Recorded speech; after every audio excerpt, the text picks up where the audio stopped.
Hello दोस्तों, कैसे हैं आप लोग सब? होपफुली आप सब लोग ठीक होंगे, खैरियत से होंगे, फिट एंड फाइन होंगे। तो आ जाइए, आज का सेशन शुरू करते हैं। आज के डिस्कशन में ऑस्ट्रेलिया की धमाकेदार वापसी और जीत और पिच के मद्देनज़र बहुत बड़ी बहस हो रही है। इंदौर की पिच ने तो ऐसा लगता है कि इंडिया में आग लगा दी है और हर कोई पिच के बारे में ही बात कर रहा है। उस पे आते हैं, लेकिन पहले मैच की ओर। ऑस्ट्रेलिया ने जो फाइट बैक किया है इस टेस्ट मैच में, मानना पड़ेगा, ये टिपिकल ऑस्ट्रेलियन फाइट बैक है। और इसका पूरा श्रेय मैं उनके उनके इस टेस्ट मैच में कप्तान स्टीव स्मिथ को देना चाहूँगा। वो पहले कप्तान रह चुके हैं, बेहतरीन कप्तान थे। और सबसे अच्छी बात ये है कि जब वो कप्तानी करते हैं तो एक बल्लेबाज की नज़र से सोचते हैं। और बल्लेबाज जब सेट हो गया है और कैसे वो अपने रन्स बना रहा है बॉलर्स के अगेंस्ट या क्या करने वाला है, वो उसको वो प्रोएक्टिवली समझ लेते हैं और उसी उसी उसी तरह वो अपनी फील्डिंग चलाते हैं। बेहतरीन कप्तानी की उन्होंने, अपने बॉलर्स को बेहतरीन रोटेट किया, इंडिया पे प्रेशर बनाए रखा। और इंडिया इंडिया तो सेकेंड इनिंग्स में भी कोलैप्स कर गया।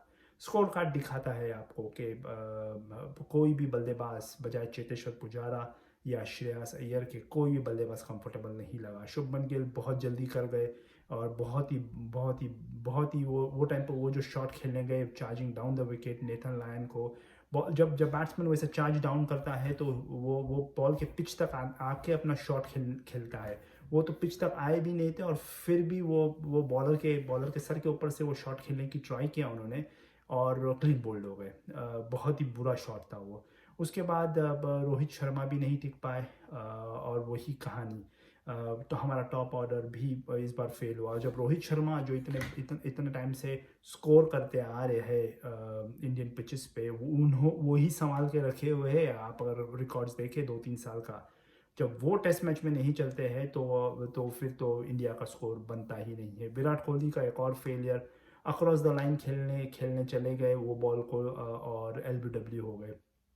अ, ये विराट का अभी, जब जितना खेलते हैं विराट, उस वक्त ऐसा लगता है कि वो एक बड़ा स्कोर कर देंगे, लेकिन अ, अचानक एक लॉस ऑफ कंसंट्रेशन होता है, लॉस ऑफ फोकस होता है सडनली, और वो एक ऐसा शॉट खेल जाते हैं अक्रॉस द लाइन।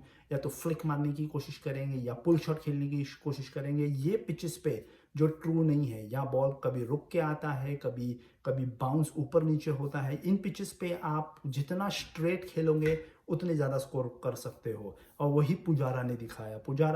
पुजारा के लिए मैंने पहली इनिंग्स में मैं उनसे बहुत डिसअपॉइंटेड था, लेकिन उन्होंने सेकेंड इनिंग्स में दिखाया कि वो ये पिचेस पे कितना अच्छा खेल सकते हैं। क्योंकि ये पिचेस पे वो बॉर्न एंड बॉटअप है, वो जहाँ जिस स्टेट के लिए खेलते हैं, सौराष्ट्र, वहाँ ऐसी पिचेस बहुत बहुत होगी जहाँ उन्होंने ऐसी पिचेस पे बहुत अच्छा खेला होगा। लेकिन उन्होंने अपना अपना क्लास दिखाया। उन्होंने डिफेंस जो उनकी ताकत है उसे यूज़ करके एक बेहतरीन पारी खेली 59। और स्टीव स्मिथ ने उनकी एक बेहतरीन कैच पकड़ी जिसकी वजह से पुजारा का वो ये इनिंग्स कट शॉट हो गई और वो 59 रन्स पे आउट हो गए।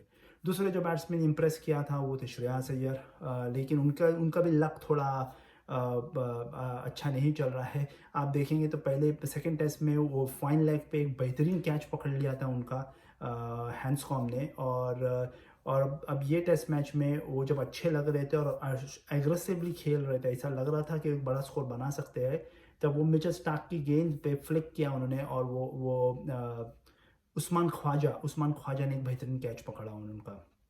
वहाँ से गेम चेंज हो गया। और जब पुजारा आउट हुए तो ऐसा लग रहा था कि इंडिया के 100 रन की भी लीड नहीं ले पाएगा, और वही हुआ।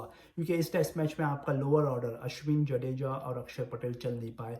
अक्षर पटेल, जडेजा को फिर से ऊपर भेजा गया, जबकि अक्षर पटेल आपके बेस्ट बैट्समैन प्रूव हुए ये इस सीरीज़ में। उनको ट्राई कर लिए होते, क्योंकि अब दोनों दोनों इनिंग्स में नॉट आउट गए हैं वापस, टेल एंडर्स के साथ उनको खेलना पड़ रहा है। और जबकि वो टॉप स्कोरर रहे हैं रोहित शर्मा के बाद इस टेस्ट सीरीज में। तो क्या क्या क्या प्लानिंग थी जडेजा को फिर से ऊपर भेजने की?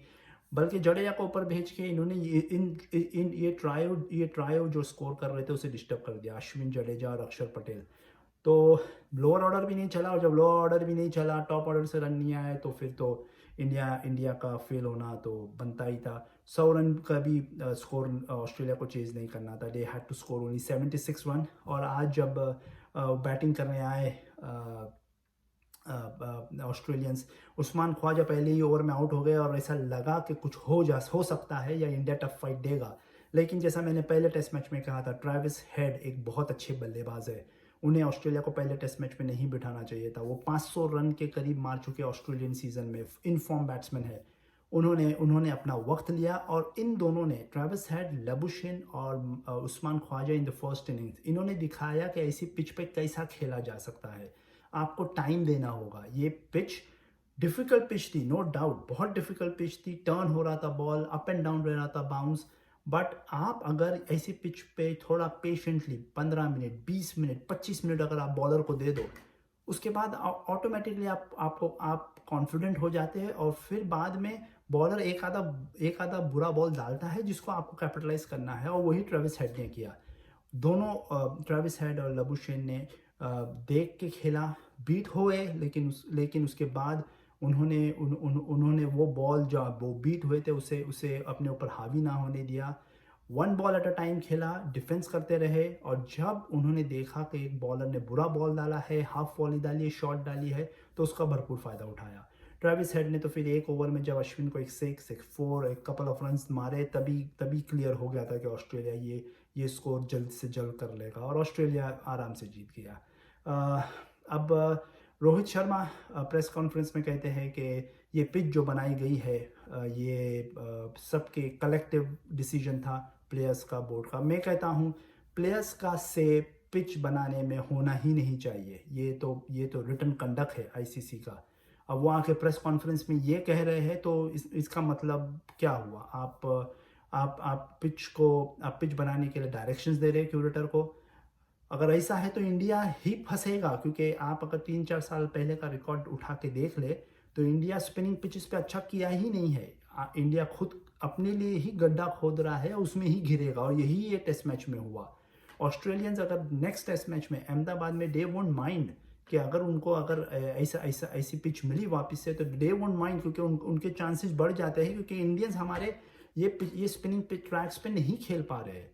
और जब वो ऐसी बात करते हैं तो मैं उन्हें बताऊंगा कि पहले 90s में, 2000s में, इनफैक्ट 2015 तक क्या इंडिया टेस्ट मैच नहीं जीतता था on good surfaces, on good Indian surfaces, जहाँ जो बैट्समैन के लिए पहले 2 दिन अच्छा होता था, बॉल ब्रेक होना शुरू होता था, तीसरे दिन, चौथे दिन और ब्रेक होता था, और पाँचवें दिन बैटिंग करना डिफिकल्ट था, नामुमकिन नहीं।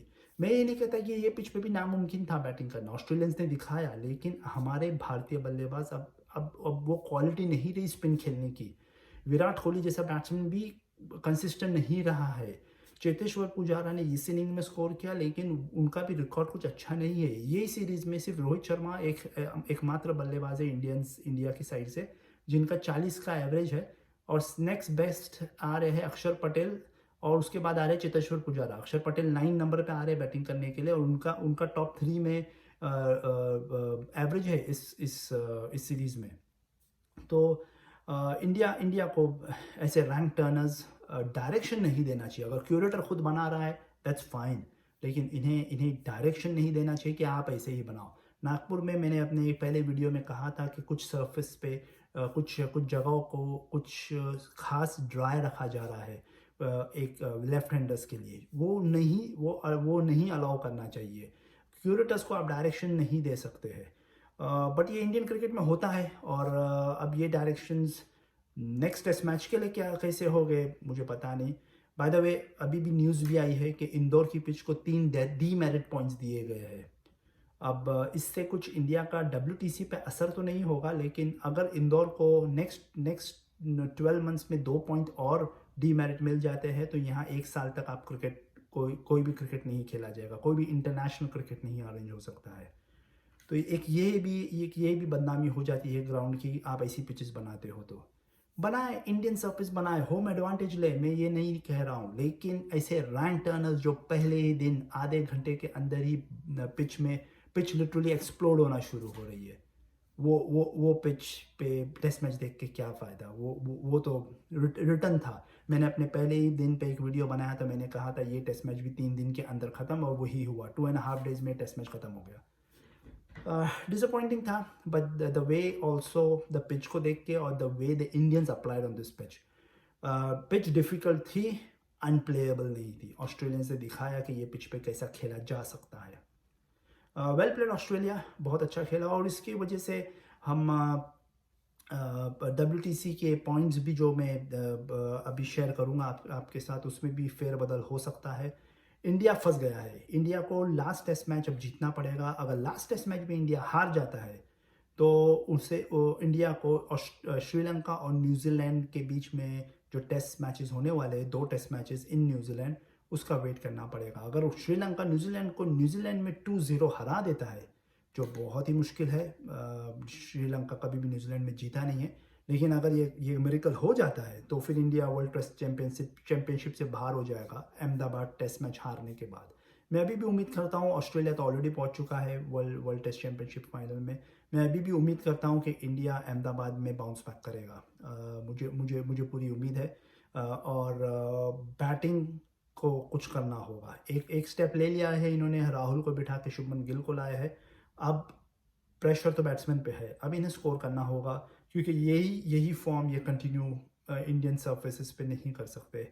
आप हमेशा लोअर ऑर्डर पे डिपेंडेंट होके क्रिकेट नहीं खेल सकते।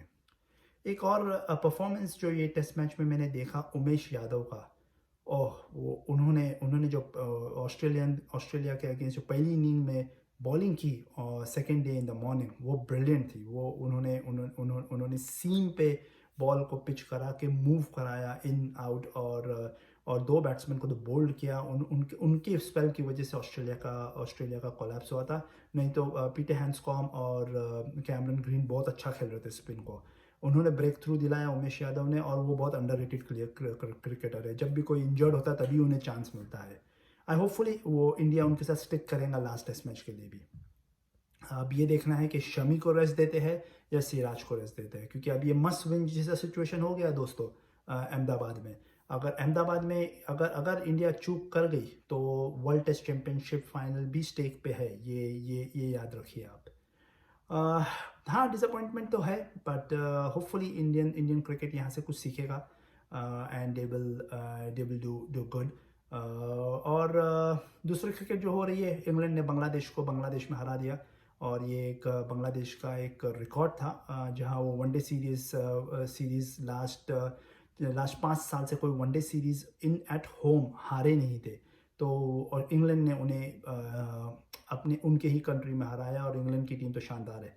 उन्होंने पहला वनडे 2 विकेट से जीते, जो थोड़ा क्लोज था, और दूसरा वनडे तो उन्होंने 326 रन मारे और बांग्लादेश को 194 पे ही आउट कर दिया। तो England is in form, world cup जो आ रहा है 6 महीने बाद इंडिया में, उसके लिए वो बड़े दावेदार है। तो आज के लिए इतना ही दोस्तों। अभी क्रिकेट तो नेक्स्ट टेस्ट मैच अभी 9 तारीख को है, तो उस बीच में बहुत टाइम है, अभी भी 1 हफ्ता है, और इसी बीच में आई होप कि अहमदाबाद में जो पिच बने वो एटलीस्ट सपोर्टिव हो, वो थोड़ी बैलेंस्ड हो, ऐसी रैंक टर्नर ना हो। रैंक टर्नर पे अगर इंडिया बनाएगा तो खुद फंसेगा। ये ऑस्ट्रेलिया ने प्रूव कर दिया है, और ऑस्ट्रेलिया लास्ट टेस्ट मैच में दे विल कम हार्ड, और इंडिया उसके लिए तैयार रहे। तो उसी नोट पे दोस्तों, आप लोग अपना ध्यान रखें। हम फिर अगले एपिसोड में जल्द मिलेंगे, और अगली बार तक के लिए आप अपना ध्यान रखें, और मेरी तरफ से गुड बाय।